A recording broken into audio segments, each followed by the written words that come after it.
I will call the meeting to order at 1:02 p.m. This is the time set for the continued public hearing in the matter of the appeal by Republic Services of the denial by the Benton County Planning Commission of its application for conditional use permit to expand the existing landfill. Benton County case number is LU-24-027. The Board of Commissioners previously held hearings on the appeal on October 22nd and 23rd, 2025, during which evidence and testimony was accepted. At the conclusion of the hearing on October 23rd, 2025, the board left the written record open until October 29th, 2025 at 4 p.m. and continued the hearing to November 4th, 2025 at 1 p.m. for deliberations. The purpose of this continued hearing is for the board to deliberate and reach a decision on the appeal. We must affirm, reverse, or modify in whole or in part the Planning Commission's decision to deny the application. In doing so, we must determine whether the applicant has satisfied its burden of proof to establish that the criteria in the Benton County Code are met.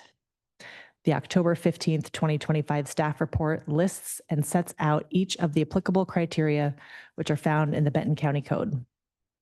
We must determine whether a preponderance of the evidence supports a conclusion that the applicable criteria are met.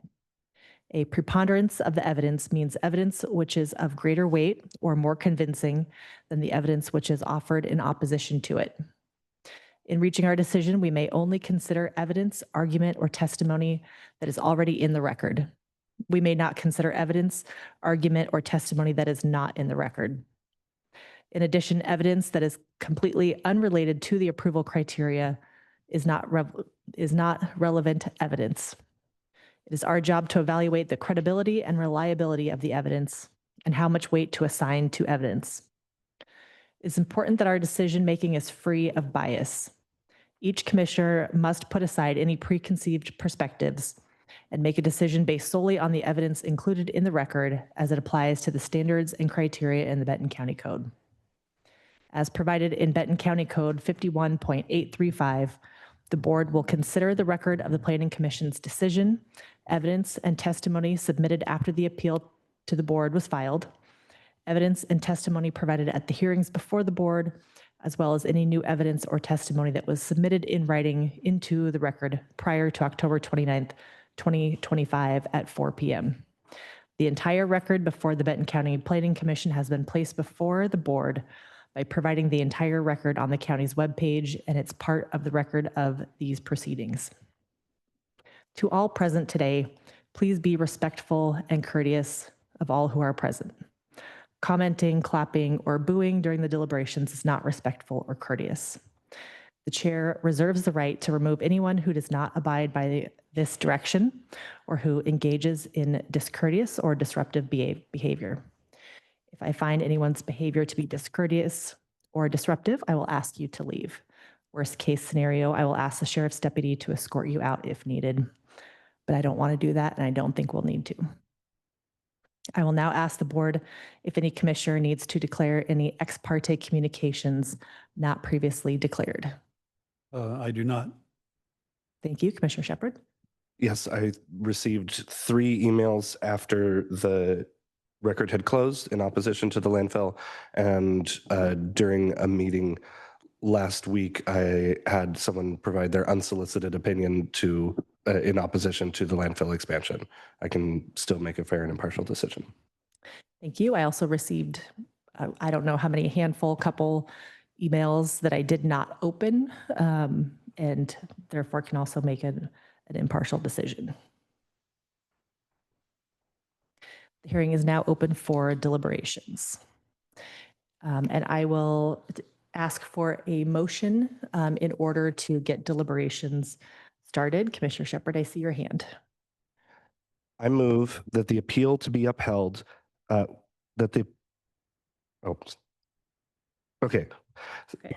move that the appeal be upheld and the conditional use permit for the expansion of the Coffin Butte Landfill be denied based on evidence in the record and findings in opposition and conclusions developed by the Board of Commissioners at the public hearing. I will second that.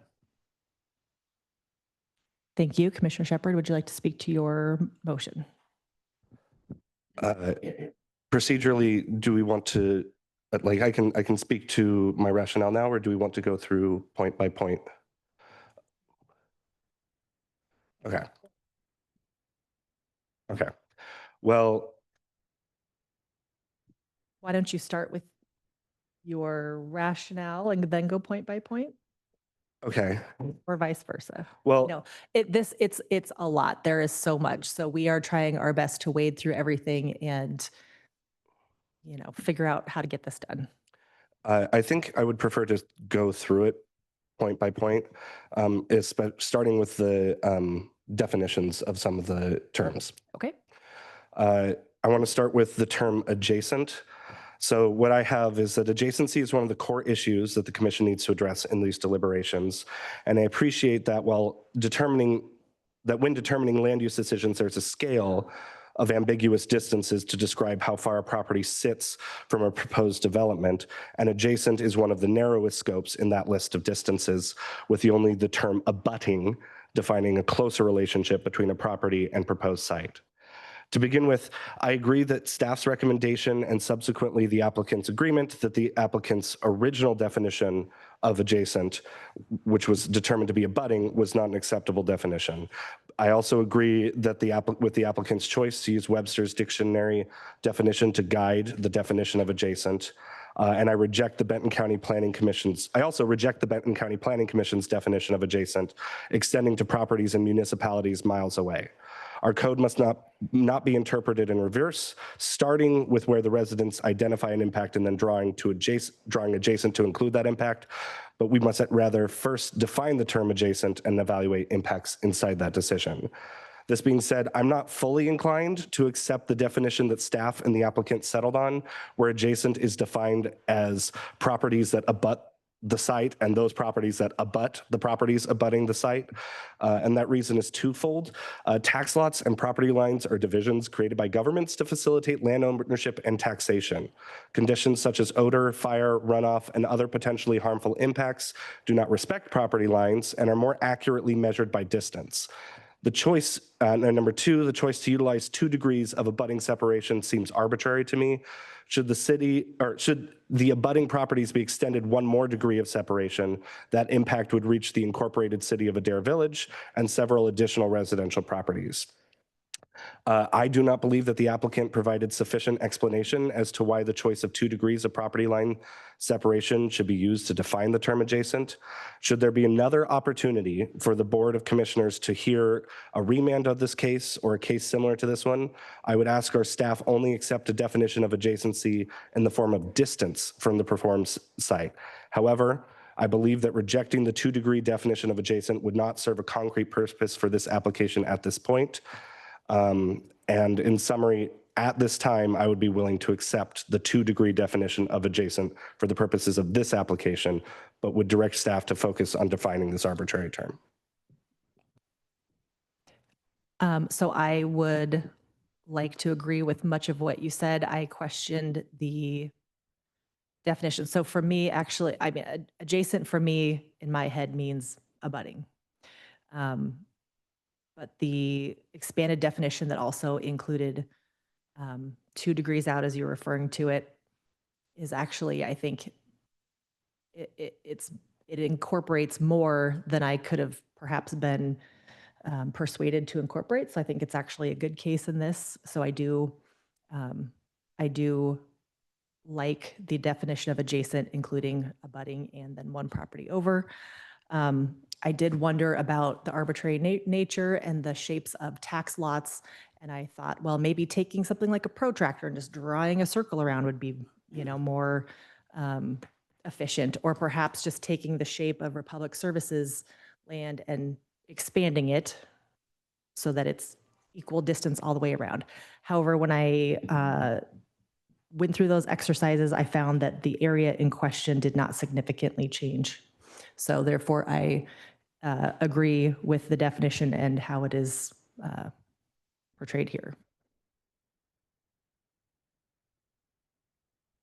I would agree with what the staff and the applicant have come up with 2 degrees of separation is a reasonable compromise.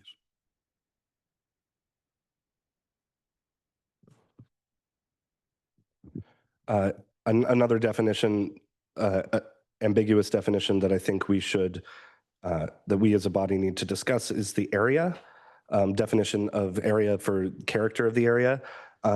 Very similar to my definition of adjacent, I am willing to accept the definition of area as proposed by staff and the applicant. However, I still believe that a radius is more, makes more sense than a rectangle, and it felt the explanation for why the area was drawn was because that was where complaints had come from on odor, and I didn't feel that that was a good grounds to base an area off of. I believe that a radial distance from a proposed site should be the definition of area, but for the purposes of this application, I'm willing to accept this definition. I also wondered something similar. However, considering the direction that the wind blows or topographical, mountains, valleys, whatnot, that can impact how far odor travels. And so that convinced me to go along with the definition of the area based on the odor complaints. I agree that what the staff and the applicant have defined as the area is fine. Another term, Madam Chair, that I think we need to define is the undue burden. And I agree with staff's recommendation to accept the definition of undue burden as a burden that overloads the system or causes significant degradation in terms of quality, effectiveness, or timeliness of infrastructure or service. Lesser burdens may also be undue if the effect jeopardizes people's health, safety, or welfare. Though I believe that the 2 definitions, the Planning Commission's definition and staff's definition, are similar, I believe that the Planning Commission's definition of undue burden is too narrow and seemingly rejects the concept that undue burdens can also jeopardize the health, safety, or welfare of residents. I also believe that the Planning Commission's phrase, a situation where a requirement or action is excessively difficult, costly, or impractical to fulfill, is covered by the phrase from staff's recommended definition, causes significant degradation in terms of quality, effectiveness, or timeliness. And for this reason, I would propose accepting staff's definition of undue burden. And I am convinced I find staff's definition to be logical in how I would define that word. I would agree that the staff's definition is good and is a basis for proceeding. And I think one of the last ones is seriously interfere, and I'm also inclined to accept staff's definition of seriously interfere. I also accept that definition. I do also.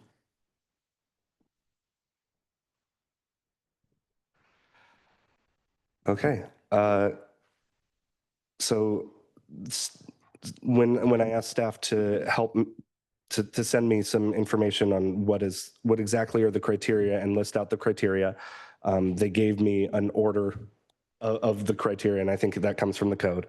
And so I have how I believe the applicant succeeded or did not succeed in the burden of proof for each of those criteria. And I see that Commissioner Wise has a very similar. I have the same one. Okay. Would you, shall I go through them one by one? Sure. Before we do that, yeah. Could we talk about, I wanted to mention that I found that the Benton County Tox Trash final report to be helpful as a guiding document and in navigating some of the challenges with interpreting the ambiguous language as well. And then would you like to talk about weighing of types of evidence at this point, or save that for a little bit further down? I think that'll come in over the course of my points of weighing different evidence. So I think I will have you pause and I'll just run through a couple of mine real quick. So I wanted to mention expert versus non-expert evidence. I do place more weight on subject matter in the record that comes from experts versus non-experts. When it comes to expert versus expert testimony, I find Benton County's experts' input to carry greater weight. However, I also put a lot of weight into the testimony and evidence shared by adjacent property owners, especially to the west of the site, since the proximity of the new landfill area will be much closer to them than it currently is. Most importantly, I place the most weight on evidence that supports or addresses the applicable criteria for the approval or denial. So the first section of impacts that I have thoughts on is the impacts that are adjacent serious impacts on adjacent properties. And the list that staff gave me goes noise, odor, traffic, water well, and or water quality and well water, visual impacts, litter, fire risk, wildlife, and air quality. So if I may, I'd like to start with noise on adjacent properties. I find the testimony, especially that of bit by bit, persuasive in that noise from the current operations of the landfill seriously interfere with their private business and residents, and that even with the proposed conditions of approval, the proposed site, which would be located closer to their adjacent property, would also seriously interfere with their property use. I greatly appreciate the applicant's response to the number of commercial and non-Republic vehicles that that Coffin Butte currently serves. And I believe that the conditions of approval would not mitigate the noise. Proposed conditions of approval would not mitigate noise concerns for adjacent properties. Is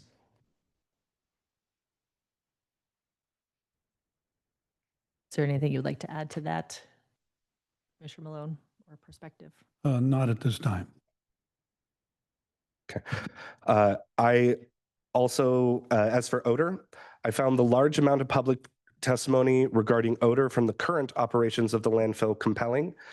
I do not find evidence in the record, including conditions of approval, that operations on the proposed application would vary significantly enough from the current operations to constitute a reduction in this serious interference. I appreciate the applicant's contractor's work in creating an odor study and their clarification in their final written document about their analysis However, as established in the record, temperatures have been steadily increasing since 2004 to 2005, when the temperature, wind speed, and atmospheric stability data was collected. And though DEQ may find on-site data from 20 years ago to be sufficient for an odor test, I do not believe that the odor test takes into account the realities of documented human-caused climate change, which is in the record, and subsequently an increase in number of hotter, drier days, which, as the record notes, produces stagnant air and a wider range for landfill odor. In summary, after reviewing the record, I believe that the current operations of Coffin Butte Landfill create a serious interference with adjacent properties with regards to odor, and I do not find the applicant's proposed change in operating procedure between the current operations and the proposed site, nor the applicant's proposed mitigation efforts to be compelling enough to mitigate the serious interference with adjacent properties. Anything else on that topic? I would like to raise the litter issue. And I'm not convinced that the litter issue has been adequately addressed.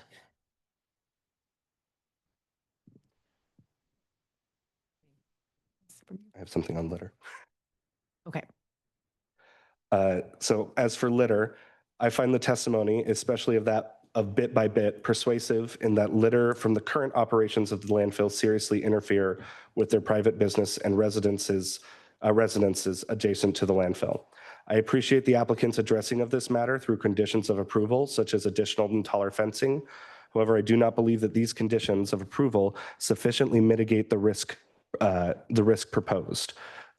Testimony in the record mentioned weather conditions and eyewitness testimony of litter being carried high through the air on wind currents, and bit by bit emphasized in their testimony that livestock consuming any litter from the landfill could prove fatal to that livestock and therefore a serious interference with their personal and professional operations.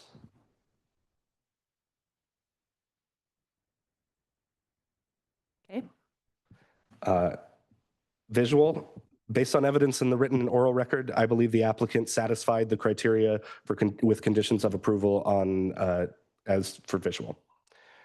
For water and well water, water quality and well water, I found arguments and studies from the applicant that there would be no interference with the water or streams on Mr. Kipper's adjacent property compelling.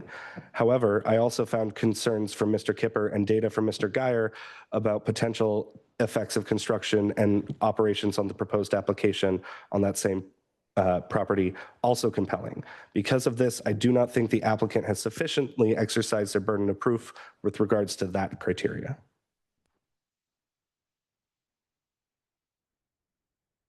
Okay, please continue. Okay. Pardon me, Commissioner Malone. Yeah, I guess a point of clarification, you mentioned during construction, and I'm seem to remember that that's not part of the expansion discussion. Would you like to ask our staff that? Is that correct?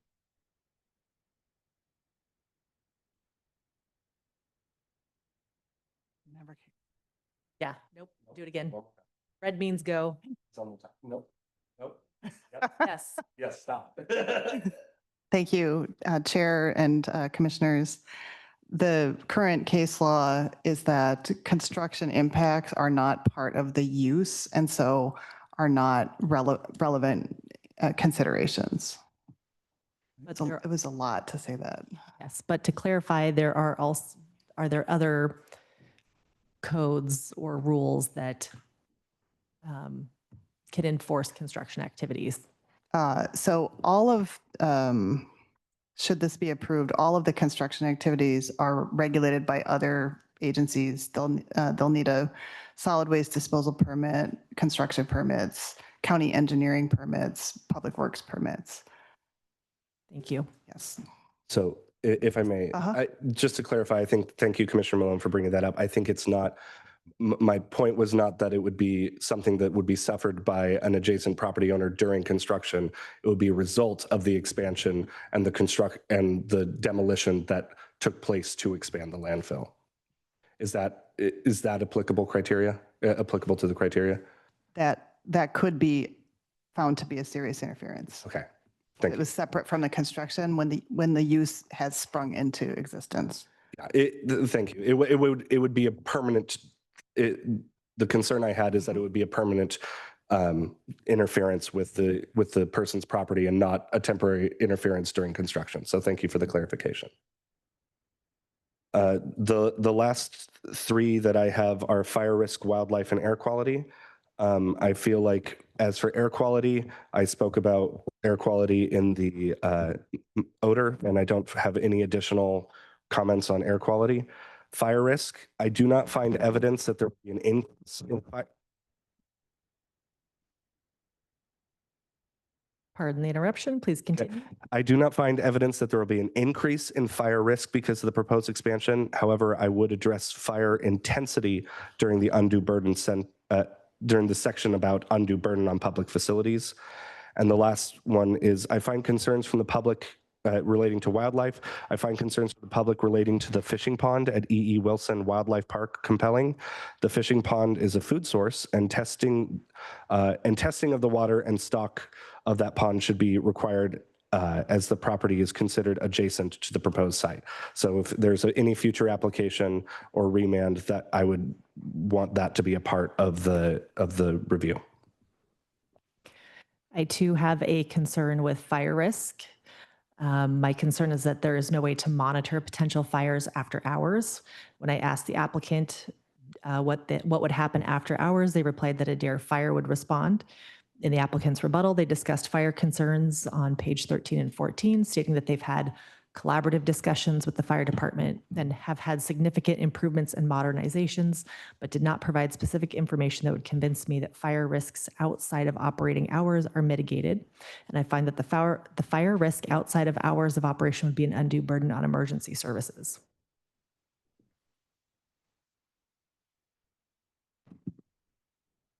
And Commissioner Malone, do you have any concerns with fire? I do, and appreciate the topic, and I think the discussion during the public hearings helped clarify current situation and how that situation needs to be improved. Thank you. Commissioner Shepard? Yeah.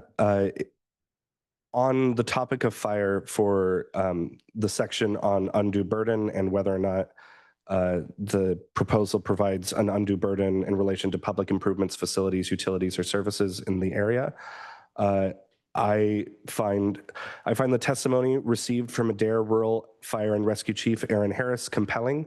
Chief Harris raised 4 points of concern for his fire district, which was responsible for providing fire service to the landfill. While point 1 relates to concerns about property tax value and is unable to be used for this deliberation, his concern regarding the intensity and risks of the landfill fires is compelling. While the applicant has stated that there have been few landfill-related fires in recent years that have resulted in the dispatch of fire service, the study submitted by Chief Harris speaks to the intensity and risks of those types of fires, in part because of the flammability of methane, regardless of those fires' rarities. I have not found enough compelling evidence provided by the applicant or those in support of the application to ensure that the proposed best practices for methane capture will sufficiently mitigate methane in the landfill to a point where there is no additional risk and therefore an undue burden on the health, safety, and welfare to Adair Rural Fire and rescue volunteers who may respond to a fire on the landfill, regardless of that fire's origins.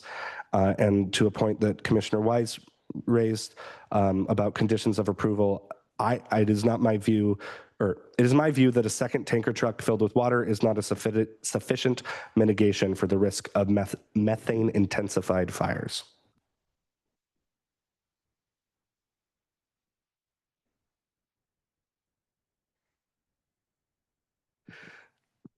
I also have under undue burden on county monitoring and enforcement. Please continue. It seems that by inclusion of the condition of approval where the applicant would pay the county $80,000 per year indexed to CPI, the applicant acknowledges what I believe to be expressed in the record and through this process, that the monitoring of enforcement of the landfill as it currently exists and any proposed expansion is currently and would continue to be an undue burden on Benton County government, currently causing degradation in the quality, effectiveness, and timeliness of certain county services. The $80,000 condition of approval is a welcome start to mitigating the undue burden of this proposed application, that this proposed application would approve. After reviewing the record, do not see sufficient justification for how the number of $80,000 was reached. In the future, if this application is remanded to us or additional applications are filed, I would ask that a condition of approval regarding the undue burden on county monitoring and enforcement include a staff estimate of the FTE that would go into monitoring and enforcing a proposal, and the fully burdened cost of the employee type that would be undergoing that work.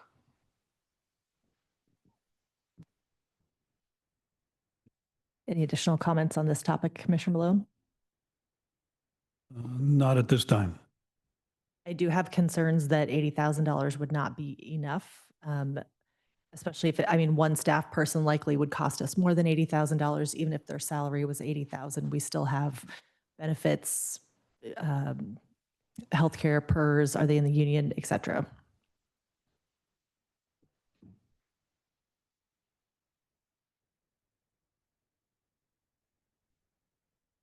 I believe, Chair, that is the end of I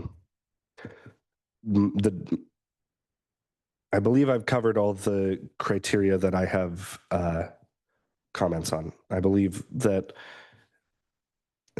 I believe that for the most part, the rest of the criteria, including traffic, I believe that the applicant sufficiently met the conditions of met the conditions. The applicant sufficiently satisfied the criteria, and with all the proposals of conditions of approval, would not pose an additional undue burden on public improvements, facilities, utilities, or services, or a serious interference with adjacent property. Thank you. Commissioner Malone, further comments from you? No. Would you like to make any statements before I call for the vote? Or Commissioner Shepherd, would you like to, I have an additional statement. please? I want to thank everybody for being a part of this process, including the applicant, our staff, and the public. I do want to note that there's a lot of testimony that is not applicable to the criteria that we won't be considering, though I do find some of it, but there's a lot of conversations about the potential costs of this, not having an expansion, and a lot of conversations about the burden that'll have on families locally. And I want to say that I am sympathetic to any and all concerns about the cost of living in Benton County and beyond. However, those are not applicable criteria to this application. So I just wanted to highlight that, because that was a lot of the testimony in favor of the expansion that we received was from people with concerns about costs. And I wanted to acknowledge those concerns and say I appreciate those people for coming and speaking to us. However, those are not applicable criteria, so cannot be considered when we're making this decision. And Yeah. I agree with that. Many of the issues raised in the records, concerns regarding DEQ and EPA regulations, monitoring and enforcement, adequacy and number of conditions of approval. Let's see, bear with me for just a moment.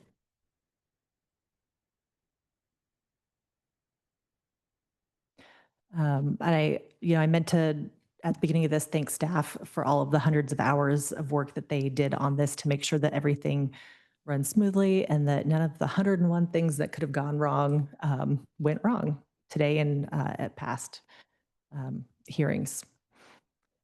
Let's see, we talked about definitions and weight placed on the record or on evidence.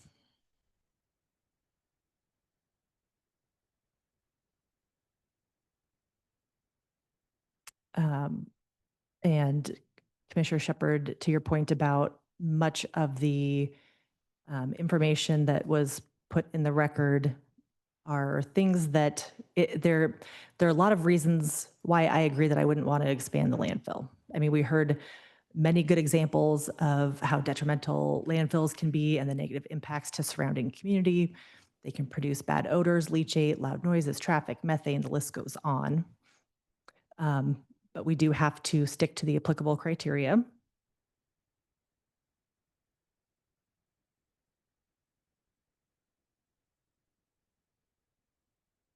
Do you have any more statements, or would anyone like a minute before we vote? I'm considering calling for a short recess to collect thoughts before we vote. I do want to ask the staff if they've captured, because the next step in this, as we all know, is that they will prepare findings for a vote on November 17th. And I want to know if staff believes they have enough from us to create findings that we can vote on. Okay, so I will call for just a 5-minute recess. Thank you. Thank you. And if we could stop all of the chatting in the room, we will get started again. We are ready to get started again, folks. Okay, I'm reconvening the meeting at 1:42. Any final statements before I call for a vote? Commissioner Shepherd. Yeah, after speaking with staff, I think it might be helpful clarification.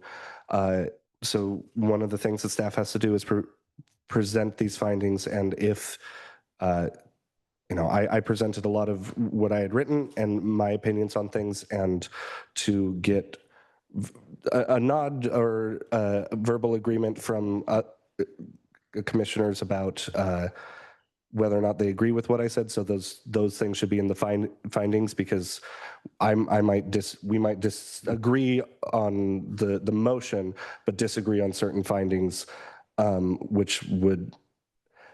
Can someone over there explain this better? Well, I believe that, so as you went through the times that I spoke and chimed in, those were comments that I agreed with or agreed with in maybe a slightly different way.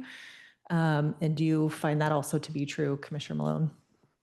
Yes, I mean, there are concerns, and then it's a question of how high that level of concern is on that particular point. Okay. Okay, so because I don't want to be in a position where staff prepares findings on a number of things, and then we have disagreements, about what should be in the findings and what shouldn't, and those things. But I think that I'll Thank you. That's a good concern to raise. Thank you for raising that. Commissioner Malone, any final statement before I call for the vote? All right. All those in favor say aye. Aye. All those opposed say no. No? No. Wait. The motion is to deny. So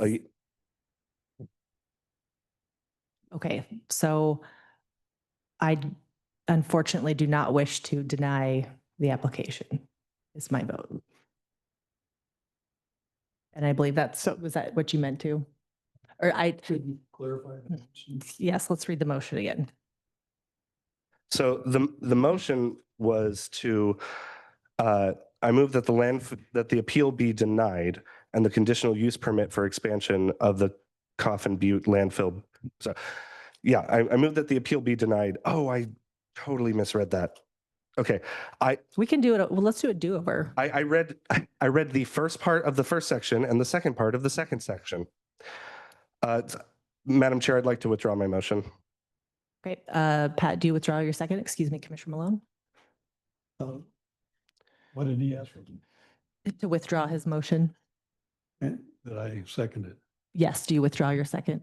Yes. Thank you. I will move that the appeal be denied and the conditional use permit for expansion of the Coffin Butte landfill be denied based on evidence in the record and findings in opposition and conclusions developed by the Board of Commissioners at the public hearing. Do I hear a second? Normally I would second for discussion, but we have already had the discussion. So the motion dies based on lack of a second. Are there any other motions to be made? Yes. I move that the appeal be upheld and the conditional use permit for expansion of the Coffin Butte landfill be approved with modifications based on the evidence in the record and findings in favor of the staff report as modified at this public hearing and subject to recommended conditions of approval contained in the staff report. And then is there a second? I will second. And we can talk about conditions of approval. Okay, I have Would you like to speak to your motion? yes, I would. There's been mentioned applicable criteria, and I have throughout my deliberations tried to stick to that.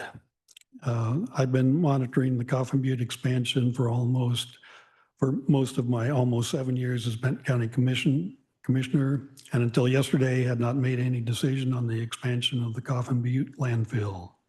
And I have never expressed an opinion for or against this expansion.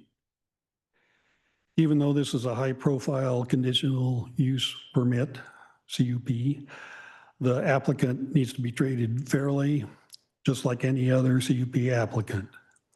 Benton County needs to apply the appropriate rules to come to a fair decision. I would like to refer to pages 93 and 94 of the online version of the planning staff report, where there are 3 distinct phases of conditions and requirements that are outlined. These 3 phases are phase 1, pre-construction conditions, phase 2, pre-commercial operations condition, and the 3rd is ongoing performance requirements. Phase 1, pre-construction conditions. These conditions include requirements that the applicant obtain relevant permits, approvals, for example, Benton County Public Works and Building Department, DEQ, DSL, and Dogami. And establishing baseline monitoring data prior to construction activities. Only those activities necessary to complete these conditions are authorized until all of the phase 1 conditions have been met. In the context of these conditions, construction activity means any earth moving or ground clearing activity. The applicant must submit documentation confirming that all conditions in phase 1 have been satisfied. Upon verification, the planning official will issue a formal satisfaction of phase 1 conditions notice. Only after receiving this notice may applicant begin construction of the approved development, which remains subject to the phase 2 conditions and the ongoing performance review requirements outlined before. Phase 2, pre-commercial operation conditions. These conditions include site preparation and public facilities improvements. Only those activities necessary to complete these conditions are authorized until all of the phase 2 conditions have been met. The applicant must submit documentation confirming that all conditions in phase 2 have been satisfied. Upon verification, the planning official will issue a second formal satisfaction of phase 2 conditions notice. Only after receiving this notice may the applicant begin commercial operations for the approved development, which remains subject to the ongoing performance review requirements outlined below. Ongoing performance requirements. Upon issuance of the satisfaction of the phase 2 conditions notice and throughout the duration of the use, applicant shall comply with the ongoing performance requirements. Failure to comply with the ongoing performance requirements may result in revocation of the conditional use permit. Pursuant to Benton County Code 53.230, phase 1 and phase 2 conditions shall be met within 4 years of the date of decision, and the planning official may grant a 1 year, may grant an exception for up to 1 year. Okay. And that ends that section of my report. In the next 18 to 24 months, Benton County is doing a revision of our comprehensive planning code. We will have the opportunity to significantly update the section of the code dealing with the landfill. While we can't move the goalposts for the CUP, we can make sure that the ongoing performance requirements are strictly adhered to.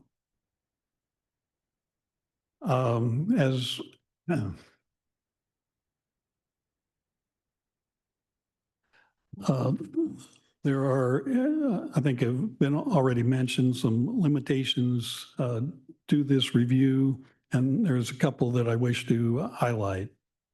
The CUP decision must be based on current zoning and land use patterns, and alternative sites or preferred locations. The applicant is entitled to a decision on the proposed site. Decision makers cannot deny a CUP because they believe another site would be better. I want to thank all the people who provided information to Benton County, especially to the opponents of the landfill expansion, for encouraging Benton County to more closely examine the Coffin Butte facility's operation. Because of this input, Benton County responded by organizing 2 task forces. The first being Benton County Talks Trash, which issued a final report in April of 2023, which led to the Solid Materials Management Plan, SMMP, which was a regional effort to examine the current state of solid waste in our area and discuss future options. This effort concluded last summer. This process, I believe, also helped Republic make a much better CUP application the second time with Benton County's planning staff's help. For example, the tonnage cap is back in place in the second application, and this is on the online version on page 104. This lack of a tonnage cap has been a major concern for me, and this cap gives Benton County some control of the landfill and helps define the lifespan of Coffin Butte. All right, there has been some conflating the existing landfill operation with the expansion.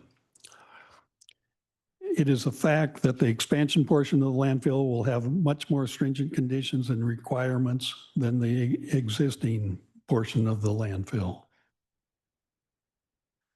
And that concludes my opening remarks.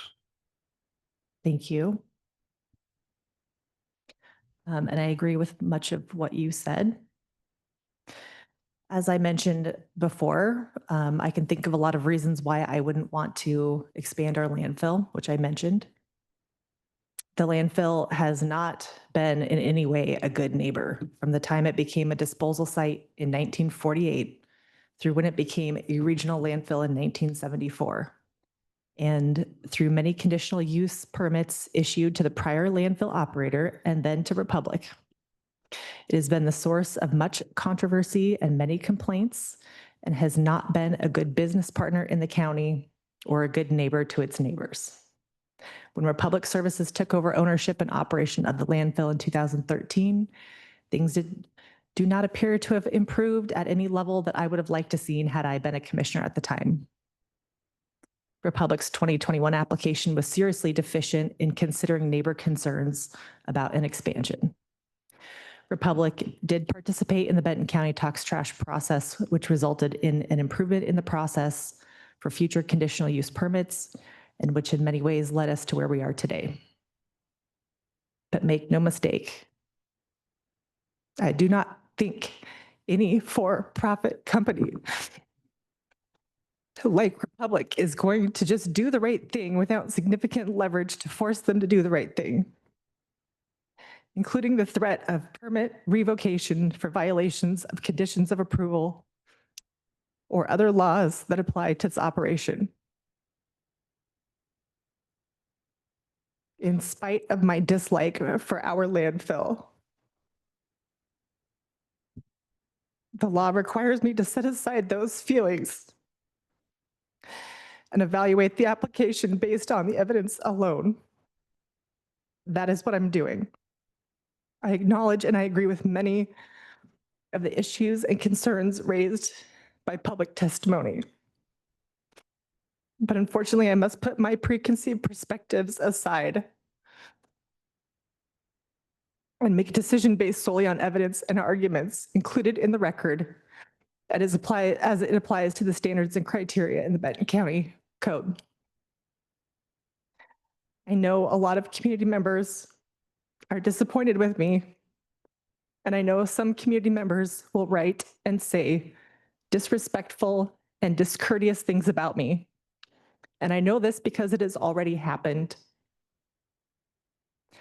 Despite the fear of disappointing community members, in a community that I care deeply about.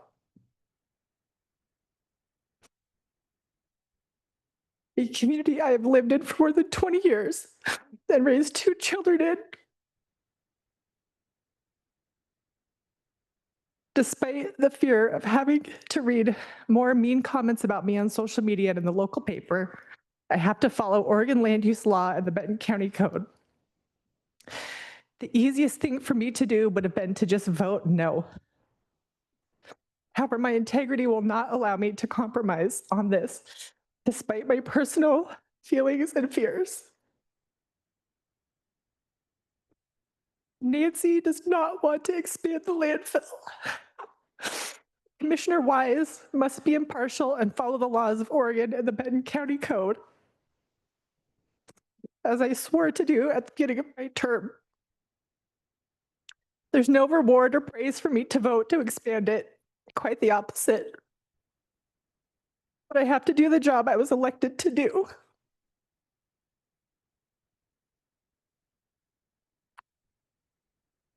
I find that the majority of the conditions of approval address the potential negative impacts raised, but there are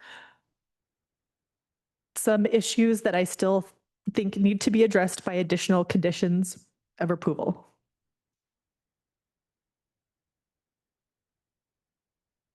And I would like to call for another 5-minute recess. I apologize for the interruption in the meeting. Okay, so now I believe we should talk about additional conditions of approval. I can go, you can go first, or I can, or. Go ahead. So as I mentioned, I do not believe that the conditions of approval for litter are sufficient, especially for the neighbors to the west. And I am interested in adding a condition of approval that could possibly address something like Republic Services ensuring that cleanup of litter from the new landfill area is cleaned up off of adjacent properties.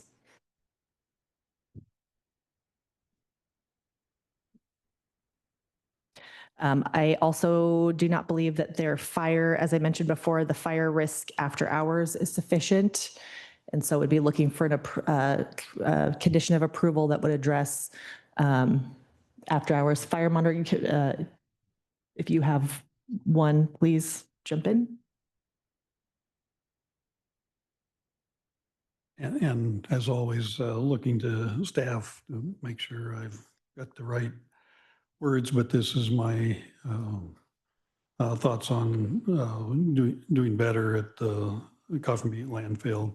Republic Services at Coffin Butte Landfill will actively monitor the site for fire on a 24-hour, 7-day-a-week basis with the ability to get appropriate response. This plan for fire monitoring and mitigation must be submitted to the Benton County planners to approve.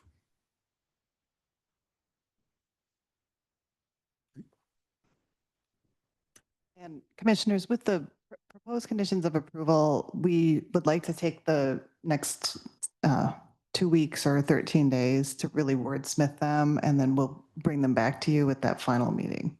Yes, please. But please, Thank you know, these are conceptual only, but we'll try to get as much of detail as we can from you. That's what I need. I also, another concern is that the $80,000 is not sufficient. Go ahead. All right. Benton County is requesting that the $80,000 per year to aid Benton County monitoring Coffin Butte landfill be changed to fully fund 1 FTE with full benefits. This amount could be used at Benton County's discretion to hire internal staff or outside consultants in any combination.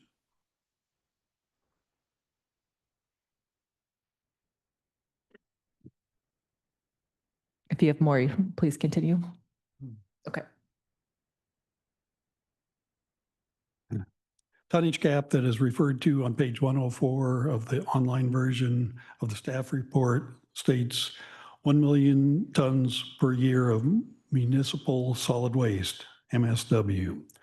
There is a mention of an additional 300,000 tons per year, and Benton County requests a better definition of what this additional tonnage is, and that the 1.3 million tons is the maximum tonnage allowed per year.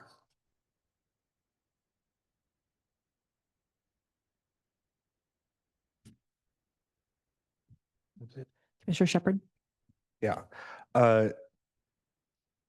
So I wanted to start off by, I hope I didn't confuse anyone with my motion, and I apologize that okay, just want to make sure that we understood that. But as for conditions of approval, even though based off of what I read earlier, I will not be voting to approve the application, I do still have some thoughts about some of the conditions. So one of the conditions, I agree with my colleagues about $80,000, and I agree with Commissioner Malone about looking at a fully burdened rate. I'm not sure that I would like staff's estimate on if 1 FTE is appropriate, if it should be more or should be less, just based off of the amount that this approval would, that an approval would weigh on staff, you know. So I don't know if that's 1 FTE, 2 FTE, or half an FTE, but I'd like feedback on that.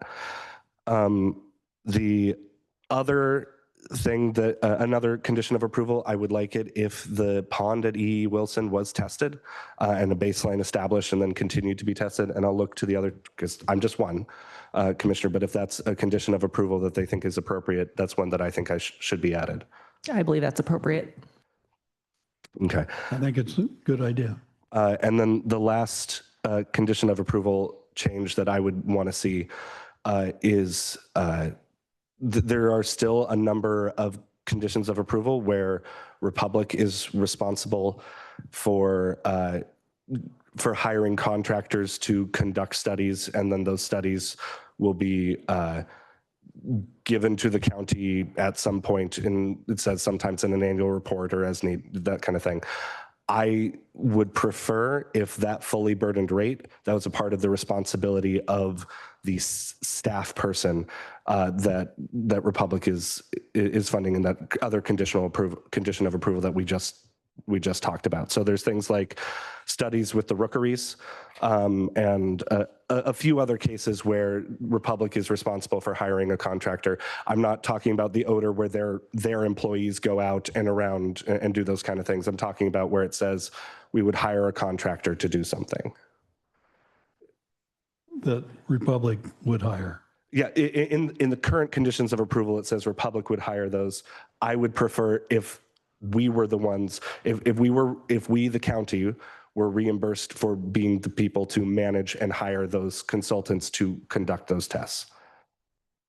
And they would report to both Republic and us. And those are the three things for conditions of approval that I can think of right now. Thank you, and I agree those are good ideas. And I believe I've mentioned I think I've mentioned all the concerns that I have, and I will acknowledge that I had many, many other concerns that were addressed by the numerous conditions of approval. So motion-wise, do we need to add any amendments to the motion, or let's see, the motion was as modified, so. No, she's on. No. You just got to get closer. Okay. Excuse me. I believe the motion was to approve the application with the conditions as modified.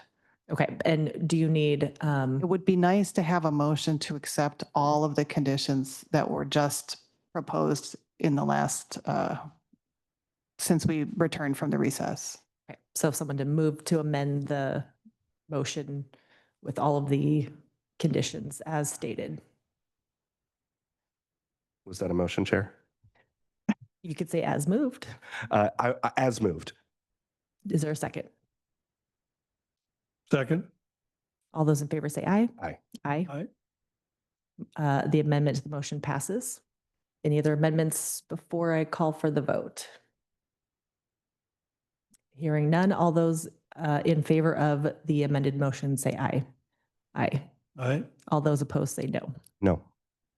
Motion passes. Thank you. Anything else for the good of the order? Chair, may I say one thing? Yes.